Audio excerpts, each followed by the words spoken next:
Koçların Mekanı YouTube kanalına hoş geldiniz. Bugün çok kıymetli bir konuğum var. Kendisini Instagram'da takip ediyorum. Videolarına bayılıyorum. Gelir misiniz, program yapar mısınız benimle dedim. Teşekkür ediyorum. Davetimi kabul etti, geldi ve şimdi karşınızda. Hoş geldiniz Senem Hanım. Nasılsınız? Hoş bulduk. Çok teşekkür ederim güzel sözlerinize. Böyle duyunca kalbim sıcacık oluyor. Münevver Hanım, ben iyiyim. Çok teşekkürler. Siz nasılsınız? Ben de çok iyiyim. Bir konu seçelim, etrafında konuşalım dedik ama bulamadık. O yüzden öncesinde Senem Hanım kimdir? Böyle bir girizgah yapmak ister misiniz? Oradan da devam ederiz. Yani ben böyle kendimi tanıtmayı da çok sevmiyorum. Hele o eski kimliklerden kurtulmaya, sıyrılmaya çalıştığımız bir dönemde, yani kendi yolculuğumda. O kısmını çok sevmiyorum ama hani bir kurumsal hayat geçmişim var. Hem uluslararası, hiç ait olmadığım bir sektörde. Hepimizin aslında hayatında olan şeyler. Ondan sonra da bir dakika ya, ben ne yapıyorum? Hayatımda ben ne yapıyorum? Ben bu değilim, gitmek istediğim yer bu değil. Bir fark edişle hayatım başka bir yere evrildi. Şimdi de yaşam koçluğuyla devam ediyorum ama bir yandan Instagram'da da paylaşımlar yapıyorum. Karşılık bulduğunu görünce devam ediyorum, devam etmeyi seçtim. Farkındalık atölyeleri veriyorum, eğitimler veriyorum. Bunun etrafında geçen bir hayat. Harikasınız. O zaman o farkındalığa gelmenize koçluk mu vesile oldu diyelim ya da koçluk nasıl başladı? Oradan girelim o zaman. Güzel soru sordunuz. O mu vesile oldu? Bir yerde kesişti diyelim. 2007-8 yıllarında böyle bir tasavvuf okumalarına başlamıştım ben. 2009'du galiba, en sevdiğim yazarla tanıştım.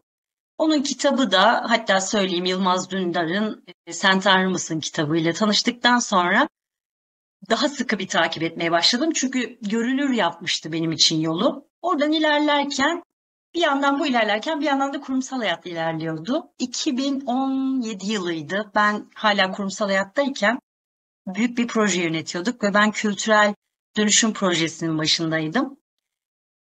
Bir kurumu, ki çok büyük bir kurum, böyle 5000 kişilik, hani bir yerden bir yere taşımak için çeşitli eğitimler, farklı pratikler gerekiyordu. Bunlardan bir tanesinin koçluk olduğunu duydum.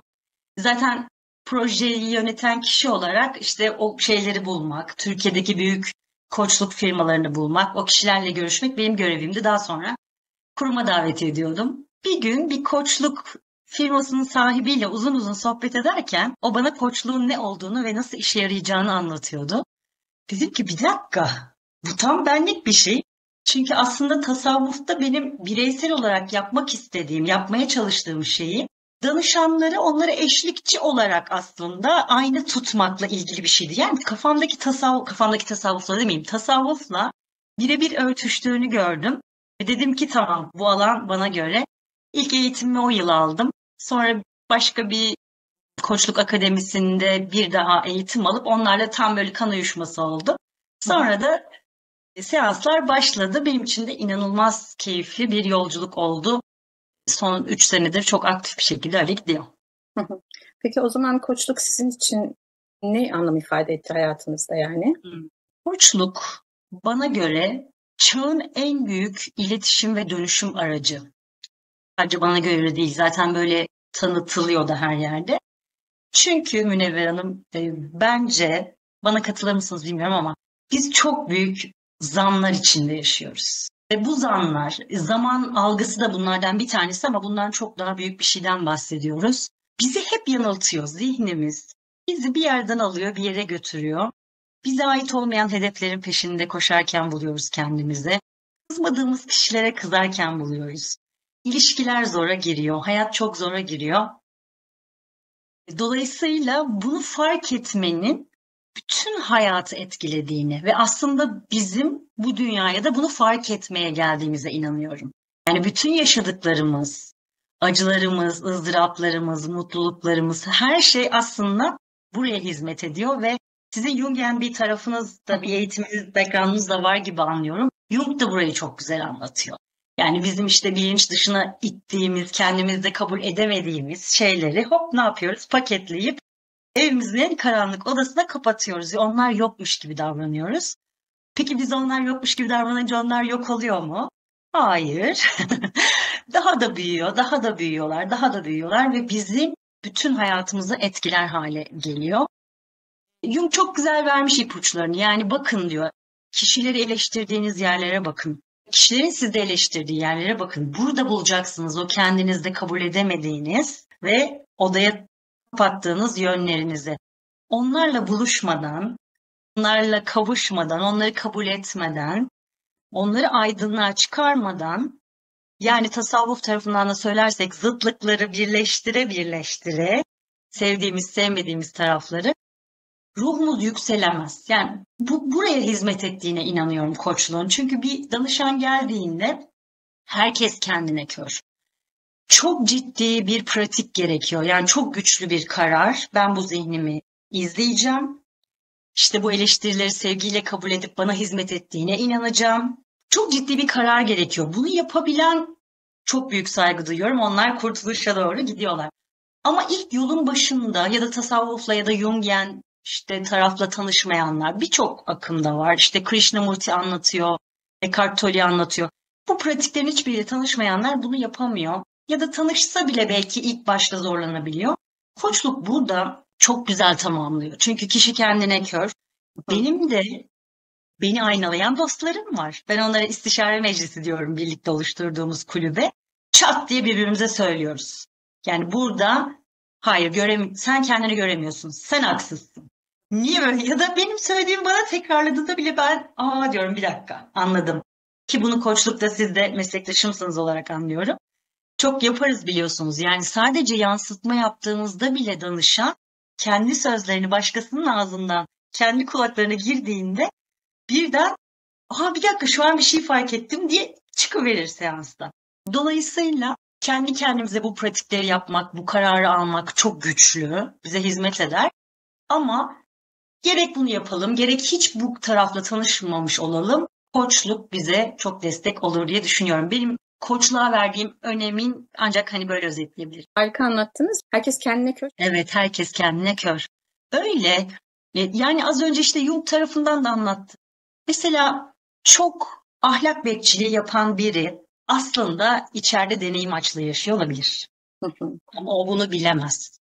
Bilmediği için, çünkü bunu inançları sebebiyle baskılamıştır. Baskılayıp bir odaya kapattığı için artık kendine kördür. Onunla ilişkisini kopardı. Bilmiyor onu ama orada. O orada ve neye hizmet ediyor? Bunu şunu eleştirmesine. Ben böyle üçüncü şahıs gibi anlatıyorum ama bunların hepsini ben de yaptığımın bilinciyle yaşıyorum bu hayatı. Yani ben yapmıyorum, benim zihnim sustu. Hiç böyle iddialarım yok. Zihin asla susmuyor. O görevini yapıyor. Önemli olan onun bir şeyler yaptığını bilmek başlangıçta ve ona dikkatle bakmak. Ben Eckhart Tolle yaklaşımıyla böyle ikiye ayırmayı ve kendimize öyle bakmayı seviyorum. Hani öz ve zihin olarak. O zihni de ya da tasavvuf tarafında bazen nefs deriz ama nefsin şer pozisyonudur o aslında. Onu sanki benden farklı bir şeymiş gibi yolun başında. Ama yolda ilerledikten sonra onu da birleştirmek lazım. Ama başında burada biri var ve bana sürekli bir şeyler fısıldıyor. Ben buna körüm. Bunu fark etmezsem ben düşünüyorum sanıyorum. Çünkü sadır bölgesinden konuşur. Nefs buradan konuşur. Ben de içimde doğan bu düşünceleri ben düşünüyorum zannederim. Burada önümde bir seçenek vardır. Kimisi bilir, kimisi bilmez.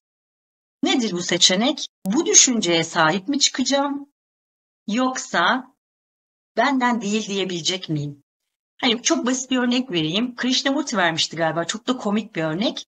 Örneğin diyor, tam olarak bu örnek olmasa da herkes benzer örnekleri içinde bulabilir. Eğer kendine şu 3 kriterde bakabilirse, ben çok tekrarlarım. Dikkatlice zaten. Dürüstçe, cesurca ve şefkatle. Yani bu 3 şekilde bakmak lazım. Dürüstçe bakarlarsa bunu bulabilirler. Örneğin diyor Eckhart Tolle, bir gün diyor bir arabada bir kişi giderken önüne yaşlı bir teyze çıkıyor. Teyze de böyle ağır ağır yoldan geçerken şöyle bir düşünce. Ya şimdi bu teyzenin üstünden arabamla geçsem çıtır çıtır kemikleri kırılıp sesler çıkardı. Çok psikopatça bir düşünce bu. Çok psikopatça. İnsan bunu kendine isnat edemiyor hakikaten. Ama böyle garip düşünceler bize geliyor. Demek ki bana ait değil. İşte burayı fark etmek. Ben onu bana ait değil kardeşim, teşekkür ederim dediğim zaman hiçbir sorun olmuyor. Ama ben o düşünceyi sahiplendiğim zaman onun peşinden gidiyorum ve yanlış yerlere gidiyorum. Yani teyzenin üstünden geçmiyorum belki ama İşte bazen bana diyor ki Ayşe senin hakkında kesin işte Ayşe'nin yüzü asık bugün. Kesin senin arkandan konuşuyor bu kadın diyor mesela. Ben bunu evet Ayşe böyle dediğimde artık Ayşe benim için bir düşman. Ayşe bana orada sevgi dolu bir şey de söylese benim onu olduğu gibi görmeme imkan kalmadı. Algı ve zanlarım perdeledi beni. Perdelendim ben şu an. Ne yapmam lazım? Emin misin? Arkandan konuşuyor. Emin misin? Yani düşünceme soru soracağım. O böyle emin misin dediğim anda, ona dikkatle baktığım anda puf diye etkisini yitiriyor. Ben onu bedenlendirmiş olmadım. Ben onu enerjilendirmiş olmadım. Çok uzatmadıysam bunu duayla birleştirmek isterim. Ben çok benzetiyorum. Şimdi biz şehadet aleminde yaşıyoruz ve mana aleminde de bizim için Mevlana da söylemiş bunu. Bir sürü olasılık var. Benim için bir sürü ihtimaller uyuyor. Ben bunu, hatta önce Mevlana'nın sözünü söyleyeyim. O şöyle ifade etmiş. Misal aleminde herkes için sınırsız ihtimaller uyur. İnsan sözleriyle bu ihtimalleri uyandırır. Güzel sözler söyleyin ki güzel ihtimaller uyansın. İnsanın kaderine müdahalesi buradandır. Çok açık bir şekilde ifade ediyor. Bugün kuantum fiziğiyle enerjinin maddeye etki ettiğini söylemiş. En büyük kuantumcular olarak geçiyorlar zaten. Şimdi dua ne yapıyor? Dua da madem benim için ihtimaller var, ben zamanında bir dua ettiğimde orada benim için henüz vücut bulmamış ihtimallerden güzel olanlar vücut bulabiliyor. Çünkü ben zamanında mana alemine gönderdim onu. Yani hepsi bir bütün. Ben bunu eğer farkındalıklı bir bireysem, bilinçli farkındalığa getirmişsem ve dikkatle kendimi izliyorsam, kaderime etki etmek istiyorsam çünkü kader gayrete aşıktır. Benim yapmam gereken bu zihni dikkatle izlemek, hatta duayla. O zaman boyutunu getirmeden. Çünkü beklenti başka bir şey, dua başka bir şey. Beklenti zaman boyutunu getirdiği için bizi andan koparıp negatif duyguları getiriyor. Oysa dua öyle değil mi? Ara vermiş. Harikasınız. O kadar güzel şeyler anlattınız ki şimdi ben ilk biraz baştan toplayacağım anladığım kadarıyla. Tasavvuf kelimelerine hani çok aşina olmasam da söyledikleriniz gerçekten hepimizde bence başka kelimelerle yankılanıyor. Mesela dediniz ya o zihnin bazen işte nefs olarak algılanıyor tasavvufta ama ona dikkatlice baktığımızda işte buradan konuşanın yani bizim koşulda da iç ses dediğimiz dinle bakalım o iç ses senin iç sesin mi yoksa zamanında sana tohum atılmış annenin iç sesi mi babanın iç sesi mi değil mi?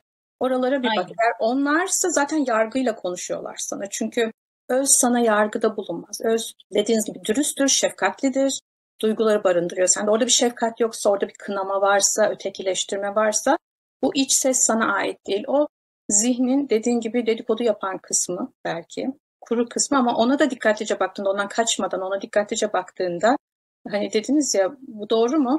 Ya da yo ben böyle düşünmüyorum, bu senin kendi düşüncen deyip kendinle kendini ayrıştırdığında ya da zihninle kalbini ayrıştırdığında orada işte daha çok artık kalbimizin sesini duymaya başlıyoruz. Kalbimiz dediğimiz işte özümüz belki içimizden gelen o hepimizin bir olduğu ruha bağlı olduğumuz kanalın açıldığı. İşte bu yangında dediği magnum opus dedi hani o büyük kendinin bireyselliğini, biricikliğini bilmiş. Güzel kelimeler. Evet, bilmiş, kabul etmiş ve bunu o zaman hepimiz içinde tek tek biliyor olma hali zaten bence hepimizi koçlukla tanıştırıp ondan sonra oradaki o etiğe, ahlaka aşık edip aslında bu bayağı bir dinler üstü bir ahlak var bunda. Kültürler üstü bir ahlak, ahlak dediğim etik babında bir şeyden bahsediyorum. Evet konularda gerçekten koçluk bize kendimize biraz üstten bakmayı, dördüncü boyutunda üstünden bakmayı. Çünkü dediniz ki zaman da bunun altında bir kavram aslında.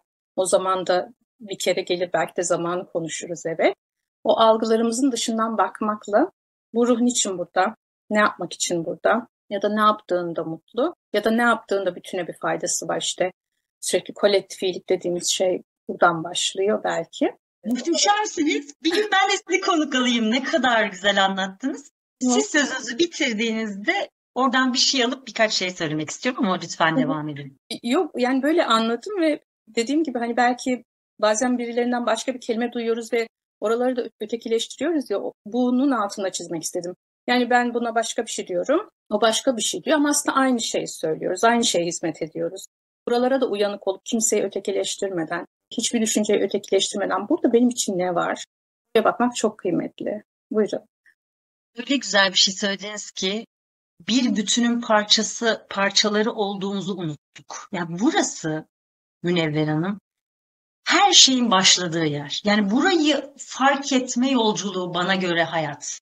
Matrix'ten çıkmak diye ifade ederiz ya. Matrix'ten çıkmak dediğimiz yer burası. Matrix dediğimiz şey de bizim bir bütünün parçaları olduğunu fark etmememiz. Bizim kendimizin yaratan dışında, müstakilen onun dışında var, böyle müstakilen var ve muhtar yani iktidar sahibi zannetmemiz, birbirimize göre var ve muhtar zannetmemiz. Bu yok. İşte burası bizim bütün algılarımızla böyle kedinin fareyle oynadığı gibi oynuyor. O yüzden de bütün o haset, kıskançlık, düşmanlıklar, savaşlar yani her şeyin sebebi bu algı. Ama önemli olan şu. Bu algı nasıl yıkılır? Ben bugün bu hakikat bilgisini burada paylaştım diye. Tamam Allah'ın dışı yokmuş. Biz de birbirimizin parçasıymışız. Hadi böyle olmayacağını biliyorum. Evet. O yüzden işte bir yolculuk gerekiyor. Yani ezoterik bilgelikte bu böyledir. Bir inisiyasyon süreci gerekir. O ne işte? O işte az önce bahsettiğimiz o zihni izleme, nefs terbiyesi olarak adlandırdığımız, kendini fark etme, yakalama, dönüştürme ve orada da her bir aşamasında dikkat zaten bize verilmiş en büyük hediye. Biz koçlukta bunu kullanırız değil mi? Dikkati getirmek süreci. Ama ben o üçünü çok önemsiyorum. İşte dürüstçe bakmak, cesurca bakmak, ne bulacağım onunla cesurca karşılaşmaya hazır olmalıyım. Yani ne bulursam içimden ne çıkarsa. Çünkü ne çıkarsa artık dönüştürme şansım var. Bulamadığım benim topuğuma sıkıyor. Hani bu şey gibi bir doktor eğer teşhisi tanıyı doğru koyarsa tedavi şansı vardır. Ben cesurca bakacağım ki içimden en kötü şey bile çıksa hiç önemi yok. Hiç önemi yok. Ondan sonra zaten şefkati getirmek. Şefkat o yüzden gerekli. Ya ben neymişim, ben ne kötü bir insanmışım deyip işte ben günahkarım, ben çok kötüyüm deyip onun içinde kavrulmak da artık şeytanın eline geçiyor. Yani onun vesvesesi oluyor. O yüzden ne yapacağım? Buna tasavvufta o mertebelerde nefsi levvame denir. Ben artık fark ediyorum nefsimi ve emmaredeyken hep ben haklıydım. Ayşe haksız, Aysun haksız, eşim haksız, çocuğum berbat, iş yerindeki patronum kötü. Ben hep haklıyım ama ben hep düzgün davranıyorum. Hep benim istediğim gibi olsun. Aksilikler niye var olmasın? Bu insanın kendini ilahlaştırmasıdır. Bu müstakilen var ve muhtarım diyen insan içinde hepimizde var bakın. Ya ne biçim konuşuyor, ilah da neymiş diyen varsa dikkatlice bakmasını isterim. İçimizde bir ilah olduğu için zaten biz her şey bizim istediğimiz gibi olsun istiyoruz, aksilikleri kabul edemiyoruz. Bir ilah ancak her şeye sahip olabilir. Dolayısıyla bu hissi yakalamak, her şey benim istediğim gibi olmayacak. Bu emmare. Ama onun bir üstü artık, ya hep ben haklı olamam ya. Burada bir terslik var. Bakın Matrix'in yavaş yavaş kırılmaya başladığı an. Bir şey yanlış. Çünkü hep haklı olma isteği beni mutsuz ediyor. Bana yardım etmiyor ki. Takipçim sormuştu, haklı olmakta sorun ne? Haklı olmakta sorun ne? Hak peşinde koşmakta sorun var. Çünkü hak peşinde koşan bir insan, mutluluk peşinde koşan bir insan kendini neye mahkum ediyor? Mutsuzluğa, değil mi? Koştuğumuz şey bizden kaçıyor diye yine bir mola vereyim. Dediniz ya mesela emmare kısmından ilk mesela koçlukla tanıştığımızda ya da birçok insan koçlukla tanıştığında ya da ilk farkındalığa geldiğinde diyelim, koçlukla tanışmasa bile kendimizi levamede buluyoruz dediğiniz noktada. Ama bazılarımız da orada olduğum algısıyla bu sefer hani başkalarında bak ben aydım, bu aymadı gibi bir agresyonla işin içine girip ya da körü körüne mesela inandığı şeyleri işte Yang da Yang başka birinin söylediği doğru değil. En çok Yang güzel söylemiş. Hiç Mevlana bir şey söylememiş. Krishnamurti de kimmiş? Anlatabiliyor muyum? Hani böyle bir şeye dalıp bu sefer de oranın bir holiganlığına geçip oradan da bir aşağıya düşmek. Çünkü orada mesela şöyle bir yanılgıya düşürüyoruz. Neden dediğiniz gibi ben de o yollardan geçtiğim için biliyorum. Ne yani, katil de benim içimde mi? Allah Allah. Eyvah. İçimdeymiş dediğinizde işte ondan sonraki seviye geliyor belki. Ama O nasıl yüzden yani, o neden benim içimde?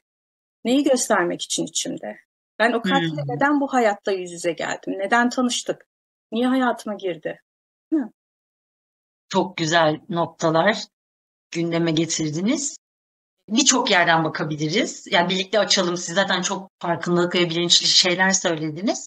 Hani Jung tarafından bakarsak ben zıtlıkları birleştirmek zorundayım. Hani o çok güzel söyler. Bir persona vardır, bir de gölge tarafı vardır kişinin. Persona toplumda var olabilmek için oluşturduğum kimliklerdir. Öteki de toplumdan gizlediğim, tam tersi, ben onları, veya bilinç vardır, bilinç dışı vardır. İşte bu zıtlıkları birleştire birleştire nefs mertebelerinde yükselebilirim. O katil içimde niye var? Şimdi şurayı anlamak çok önemli. Herkesin kemalatı farklıdır. Bugün bir katildir. Ben onu kınarım. O insanı kamile ulaşır, ben ulaşamam. Çünkü onun kemalatı oradandır. Ona verilen görev budur. İlahi planda budur. Dolayısıyla bunu bugün çok uzun süre açmayayım ama İnsan 29-30 ayetleri çok güzel anlatır kadere bakışı. Bazı şeyler, yani kulun dahli olan ameller vardır. Bir de kulun hiç dahli olmayan şeyler vardır. Artık imtihan mı derseniz, ne derseniz. Yani o onun dışında gelmiştir ona. Ama onun görevi bunu kemale erdirmektir. Herkes kemale ermeyecek. Ermek zorunda da değil. Ama belli bir yere getirmek algıyı, hem bu ızdıraptan kurtulmak hem akıbetimiz için gerekli. Yani bütün hayatını kişi hayat boyu ızdırap içinde geçirmek istiyorsa, kıskançlığı, korkuları, arzuları, bitmeyen hedefleri, mutsuzlukları bitmesin istiyorsa buradan devam. Kimsenin yolunu kesmeyiz. Ama ben bu Kesemeyiz ızdırabı zaten. nasıl Kesemeyiz zaten. kesemeyiz yani? Aynen. Herkesin kendi tekamül süreci kendinedir. Ama eğer kişi ya ben bu ızdıraba dayanamıyorum artık, böyle yaşamak istemiyorum diyorsa, içinden katil mi çıktı? Tamam. Tamam. Ben bunu zıttıyla birleştireceğim. Yani kişi burada en çok ayıpladığı, yargıladığı, eleştirdiği yerlere bakmasının önemi şu. Diyelim ki cimrilere dayanamıyorum ben ve bir cimri gördüğümde sinir krizi geçiriyorum. Şimdi burada bana şunu söylüyor Jungyen bir yaklaşımla. Diyor ki Senem, senin cimrilikle ilgili bir konun var. Ya sen de cimrisin ama kabul etmiyorum ya, odaya tıkıyorum ya ben onu. Görmezden geliyorum ya. O yüzden cimrilere gıcık oluyorum. Ne oldu? İçimde bunu keşfettim. Tamam, keşfettiysem artık birleştir zıttıyla, cömertlikle yükselt ruhunu. Şu da olabilir. Belki ben cimri değilimdir ama skalada öbür tarafta dengesizlik vardır. Ben de israf ediyorumdur mesela. İsraf eden biri de cimrilere gıcık olur. Çünkü onun konusu var bununla ilgili. Bu da mı yok? O zaman başka bir yerde cimriyim. Belki gülümsemiyorum insanlara. Selamda cimriyim belki. Yani benim de cimri olduğum bir yer var. Eğer orası seni rahatsız ediyorsa diyor. Çok güzel bir şey söylediniz. Burası çok önemli. Mesela oluyor, bazen danışanlar da söylüyor bunu, takipçiler de söylüyor. Yazıyorlar yani, hani benim paylaşmış olduğum videoların altına. Hep biz mi fark edeceğiz? Biz mi fark edelim? Biz dönüşelim, ötekiler yatsın. Öyle mi bu dünya? Şimdi burası o Duni algının, hani Matrix algısının güçlü olduğunu gösteriyor. Çünkü ben şunu görmeliyim. Benim yolculuğum bana hizmet ediyor. Ve benim algılarım değiştikçe, Cemal Nur Sargut demişti, kader değişmez ama algı değiştiğinde o kader bambaşka duygularla yaşanır. Çok güzel anlattı bence burayı. Ben bu algılarımı dönüştürdükçe, ya Aysun da benim dedikodumu yapmamış aslında. Ne oldu? Aysun da can ciğer kuzu sarmasıyım ben. Hayat kolaylaştı. Ben kendi topuğuma sıkıyorum ve insan belki şunu fark edemiyor. Her şey benden çıkıp bana dönüyor. Yani kaynak burada.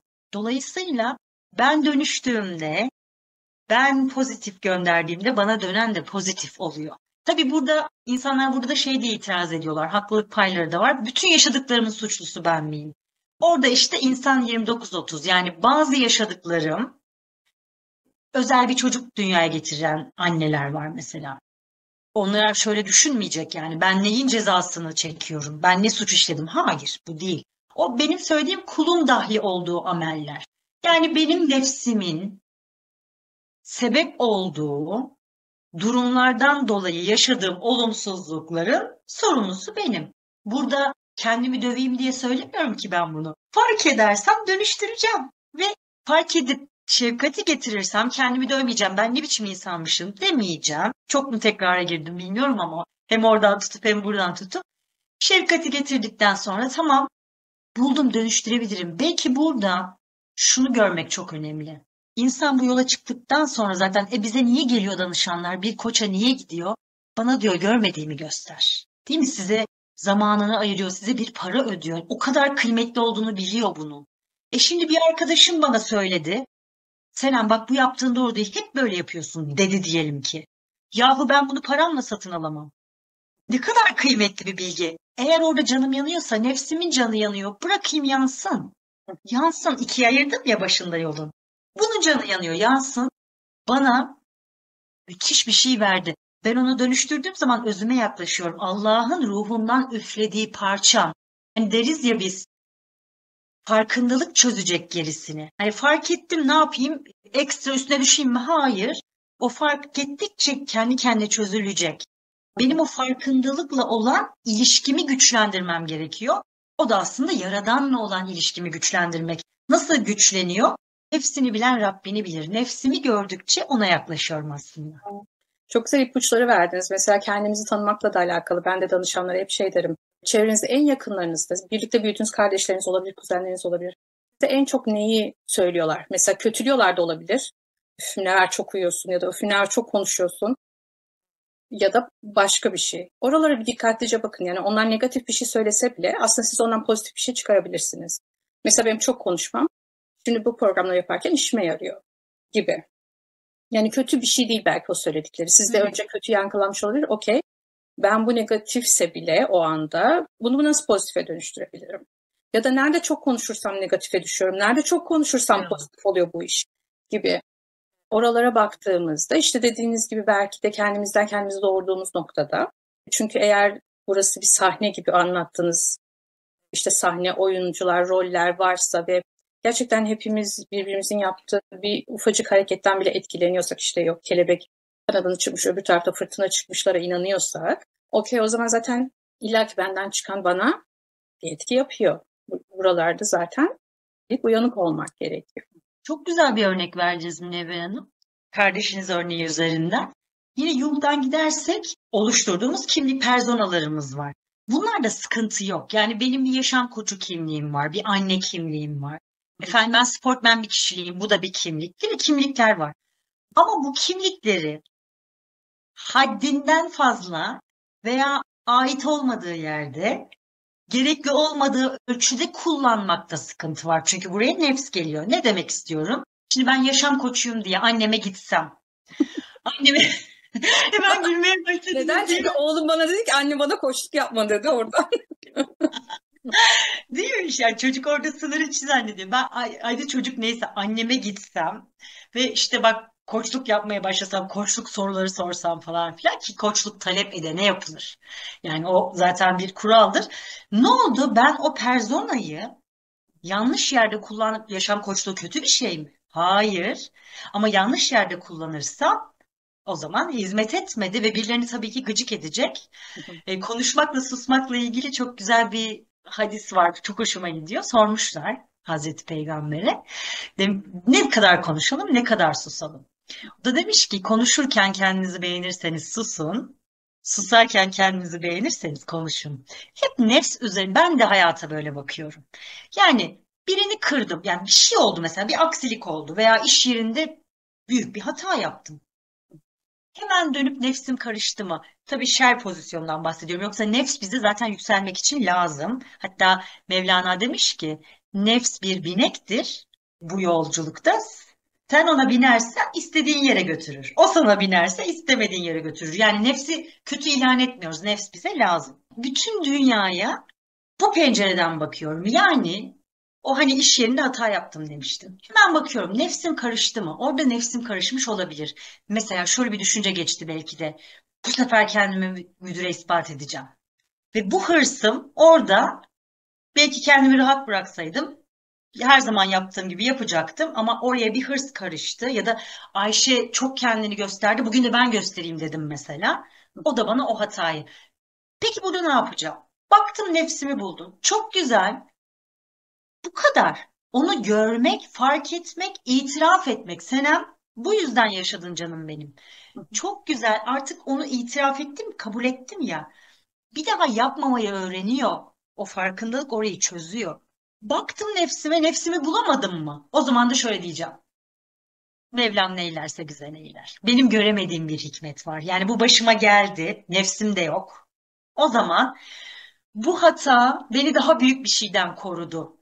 Benim bakış açım bu yani. Bütün dünyaya bu nefsim, ilahlık hissiyatım var mı, karıştı mı penceresinden bakmak oluyor Münevver'im. Harikasınız. Şimdi biz ilk kez bir araya geldiğimiz için ve birbirimizin sohbetinden de çok zevk aldığımız için konu Evet, oradan geliyor, oraya gidiyor bilmem ne bir çok sürü şey güzel. Ne konuşmak güzel. istiyoruz. İnşallah daha fazla programlar yaparız. Ama bir Evet. koçluk yapalım. 2 tane koç buradayız. Baştan Ha, beri olanları bir toplayalım, insanlara faydalı bir şey tamam. verelim. Mesela ne Buyurun. dedik? Gölge, insan kendine kör dedik. Bir kere bunu kabul edeceğiz. Yani benim kendimle alakalı göremediğim taraflarım olabilir değil, var. Buradan bir emin olacağız. Okey, bunları peki ben nasıl görüyorum o zaman? Aynalama dediğimiz işte çevremizdeki bir figür giriyor hayatımıza, bir insan giriyor, bir kardeş girdi, belki zamanda bir anne baba zaten sebep oldu. Hani yangın haritalar incelemesinde bilirsiniz hastalarının hep der Güneş ve ay asla geri gitmez. Neden? Çünkü o anne babadır. Asla geri hareket edip onu düzeltme imkanınız yoktur. Ama bir Merkür mesela geri gider. İşte sözde bir hata yaptığınızda, düşünsel bir hata yaptığınızda o geri harekette onu telafi edersiniz. Diğer gezegenlerde öyledir. İlk defa duyuyorum. Çok hoşuma gitti. Hiç bu konuda bir bilgim yok. Belki ben buradan beslenmek isterim. Ve bu çok kıymetlidir. Yani o zaman orada güneş ve ayı olduğu gibi kabul edip demek ki bu bir sahne ise o sahneye beni bunlar getirdi. İşte biri belki yönetmenim, biri ışıkçım bilmem ne. Yani beni oraya koyanlar onlar artık sahnede en önemli şeyler neyse ya da yazardır. Ama yazarı başkası diye düşünürsek. Neyse yani biz o sahnedeyiz. O sahnede de bizi bize gösteren figüranlar geliyor gidiyor. Ama sahnede başrol benim. Yani bu ego değil, işte bireysellik bu aslında. Bu hayat benim hayatım. Ve benim çevremde olanlar, çocuğum da dahil, işim, her şeyim. Aslında ben varsam var, ben bugün gözümü kapatırsam yok. Bitti hikaye. Okey, ben gözümü kapatmadan önce ne yapsam mutlu olurum? Ya da o son halde hani o vizyon oluşturuyoruz, imaj yapıyoruz ya bunu hayal mesela hayallerimiz gelecek için yapıyoruz ama aslında bütün hayatın tamamı için yaptığımızda o son sahne için bir vizyon oluştursak ve orada pişman olmadan gülerek nasıl giderim acaba bir baksak ve ondan sonra bu hayat yolculuğundaki adımları ona göre planlasak. Ben sizden bugün onu anladım. Bilmiyorum doğru mu anladım. Sizin de ekleyecekleriniz varsa lütfen alayım. Benden bunları nasıl anladınız? Ben bunları ilk defa duydum ve çok hoşuma gitti. Yok yani son söyledikleriniz kesinlikle mutabıkız. Ben de buna çok inanıyorum ama Merkür'ün geri gitmesini ilk defa anlamını sizden duymuş oldum. Çok da aydınlandım. Çok teşekkür ederim. Kesinlikle mutabıkız. Yani her alem bir alemdir. Burayı anlamak çok kıymetli. Ne varsa alemde o var Adem'de. Yani evet aslında herkes kendi alemini kendisi oluşturuyor. Ama bunun bir farkında olsaydık. Yani işte Einstein da yakalamış. Demiş ki insanlar sözlerinin yükselip gerçekleşerek kendilerine döndüğünü bilselerdi sözlerine çok dikkat ederlerdi. Artık biliyoruz kuantum bunu ispatladı. Dolayısıyla sadece söz değil bakın. Yani onlar söz demişler ama düşünce de demişlerdir. Biz artık biliyoruz ki yani şurasının gücü çok büyük. Kendimizdeki gücün farkında olmadığımız için çok yanlış kullanıyoruz o gücü. Farkındalıklı, bilinçli bir şekilde istediğimiz pozitife evirmek çok mümkün. Bakıyorum yani hani geçmiş hayatıma, hırslarıma, İyi ki varlarmış. Şimdi onlar olmasa bugün bu farkındalıkları yaşayamazdım. Çok da sert bir yerden geliyorum. Bazen danışanlarım şey diyor hani, siz anlamazsınız. Anlamaz mıyım? Nefsin nerelerinden tutup onu Hatta buralara. şey diyorlar, Yani su kuru, sizin tuzunuz kuru Kanada'dan konuşuyorsunuz. İnanın her bu konuda derdi olan ya da işte anlatmaya derdi olan, pozitife çekmeye derdi olan, umut vermeye derdi olan herkesin inanın tam tersiyle bir yaşanmışlığı var. Yani bunu bir artık anlasak hani zıtlıklarla var hayat diyoruz ya. Bizi o dibe düşürmüş, işte topukları yere vurmuşuz, zıplamışız. O yüzden aslında anlatıyoruz. Tuzumuz da çok kuru değil bu manada. Belki benim karanlığım hepsinden büyüktür. Çok değişik bir yol. Anlaması çok değişik bir yol. O yüzden burada bize belki anahtar olacak şey sadece kendimizle ilgilenmek. Yani dışarısı yok. Hani şey, ay biz bir illüzyon içinde yaşıyoruz. Kimse gerçek değil. Evet, hologram, ama şöyle anlayabiliriz. Onların önemi yok hükmünde. Yani bugün neye çok önem atfediyorsak ve bizi sinir ediyorsa, bizi çok yoruyorsa, çocuğumuzun geleceği dahil olmak üzere. Zaten gelecek geçmiş başka bir gün o boyutunu konuşuruz. Siz de ilgilisiniz anladığım kadarıyla. Yok. Sadece şu an var. Bu kadar. Yani burayı idrak etmek evet birazcık gerçekten zaman alıyor ama en azından şunu bilmeliyim. Başkasıyla benim işim yok. Sadece burayla işim var, şurayla işim var, burada olan bitenle işim var. Bunlar dönüştükçe bütün alem dönüşüyor. Test etmek bedava değil mi Münevver Hanım? Yani hani inanmayan da bugün başlasın bir hafta kendi düşüncelerine, en çok sıkışma yaşadığı anda bize verilmiş yine bir şey var. Beden farkındalığı. Bedende bir yerde hissediyoruz biz bu sıkışmayı. Kimisi göğsünde, kimisi kafasında, kimisi boynunda. Hissettiği anda, boğazında. Hissettiği anda şu an ne düşünüyorum diye baksın. Şu an ne düşünüyorum? Aa, çocuğumun geleceğini düşünüyorum. Tamam. İşte o benim cehennem azabım oluyor. Her gün ay bu çocuk ders çalışmıyor. Ay bu çocuğa şu. Bunlar yok hükmünde. Sadece an var. Anda ben nasıl bir anne olabilirim var sadece aslında. Dolayısıyla işte burayı yakalamakla aslında sonunda şunu söylemiş olayım, yani bu şeyin sonunda, bu paragrafın diyeyim. Başkası, hep ben mi dönüşeceğim, başkası dönüşsün de bir yanılgı, bir zan. Ondan da çıktığında kişi, ben dönüştüğümde zaten her şey bana hizmet ediyor. Bütün alem bana hizmet ediyor. Bunu fark ettiğimde zaten bir bakıyorum hayat o kadar kolaylaşıyor ki. Dertler, ne diyor Niyazi Mısri Hazretleri? Derman arardım kendime, derdim bana derman imiş. Ya buraları fark ettiğinde insan hakikaten hayat kolaylaşıyor değil mi? Hem de akıbetimiz de güzelleşiyor bir yandan da. Asıl önemli Evet. olan da o zaten. Ben de uzatmak istemiyorum ama şu söylediğinizin altını çizeceğim. Belki sonraki programlarda da gene kullanırız diye hazır aklıma gelmişken. Çünkü bugünlerde herkese diyorum ki şu an Yengeç'te Mars geri hareketinde. Bu demek oluyor ki aslında kendimizdeki rahimle spermi ya da o yumurtayla spermi birleştirip ondan yeni bir şey döllememizle alakalı. O yüzden size anlatırken kafamda filizlenen o Marsiyen düşünceyi söyleyeceğim. İleride dölleyelim diye. Dediniz ya işte buramda bir şey diyelim sıkıştı öküz oturdu. Ben de öküz oturdu diyorum. Buranıza bir öküz oturduysa o anda ne düşündüğünüze bakın.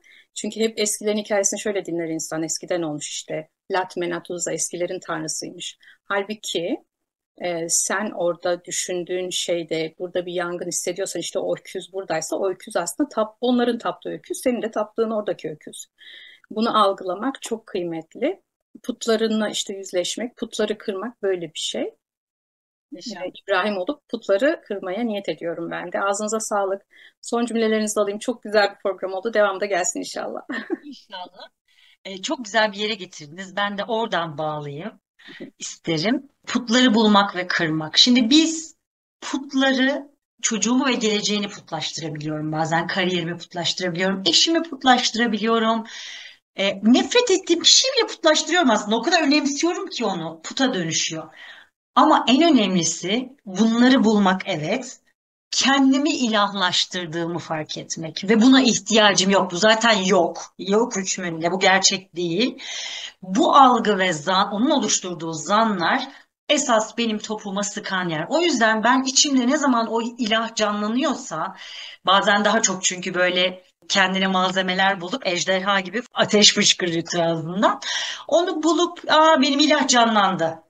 Onu fark edip ben şey falan yapıyorum. Oda falan değiştiriyorum. Bir saniye diyorum mesela, kızımla mesela bir şey söyledi. Bende hop bir uyanış oldu. Ve ben onu yakaladım diyelim ki. Bir bahaneyle kaçıyorum odadan. O sustuktan sonra geri gelip konuşmaya devam etmeye çalışıyorum. İşte farkındalığı buraya getirmek, yani en büyük put içeride, kendimi putlaştırma halim. Onu bulmak inşallah çok kıymetli. Çok teşekkür ederim davetiniz için. Teşekkür İnanılmaz keyifliydi. ederim. Son olarak bir de şunu söylemek istiyorum. Yani 24 senedir Kanada'da yaşayan biri olarak Türkçeniz o kadar muazzam ki hakikaten tebrik ederim Münevver Hanım. Şahanesiniz. Teşekkür ederim. Gerçi bazen edit ekibinde arkadaşlar buluyor, bunu yamuk söylemişsiniz, bunu şöyle söylemişsiniz falan diyorlar ama lütfen kesmeyin diyorum. Yani o an öyle gelmiş. Anlamak isteyen zaten öyle anlıyor. Yani az önce de dediniz ya, bu söylediklerimden ne anladınız? Halbuki biz söylediklerimizden sorumluyuz. Karşımızdakiler de anladıklarından sorumlu. O yüzden inşallah biz de, bizi izleyenler de çok güzel manalar açmışızdır. Ağzınıza İnşallah. sağlık. Sizin de öyle. Çok teşekkür ederim bu fırsat için. Teşekkür ederim. O zaman bir dahaki programlarda görüşene kadar şimdilik hoşça kalın diyoruz. İnşallah. Görüşürüz.